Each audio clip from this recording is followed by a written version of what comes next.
So a guy comes up to me on the street the other day and he says, I have a game I want to play with 3 playing cards.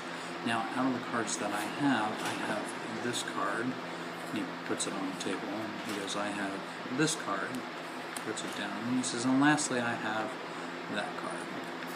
He says, now, out of the cards that I have, all I want you to do is simply just keep your eye on that card. Now, as he says this, he actually moves it to the bottom of the deck.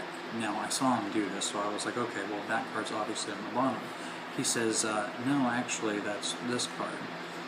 And I'm like, well, okay, well, if this card's on the bottom, then that card must be on the top. And he says, no, that's also this card.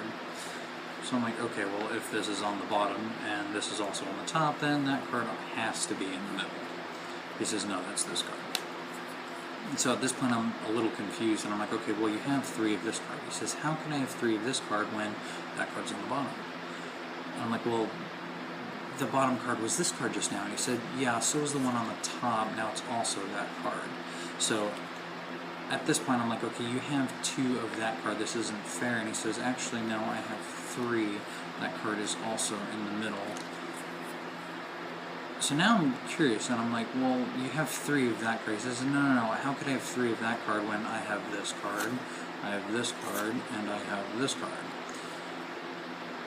At this point, I give up, and I'm like, you're obviously cheating. He says, well, you have to remember in life, you get a little bit of this, a little bit of that, but not much more of the other.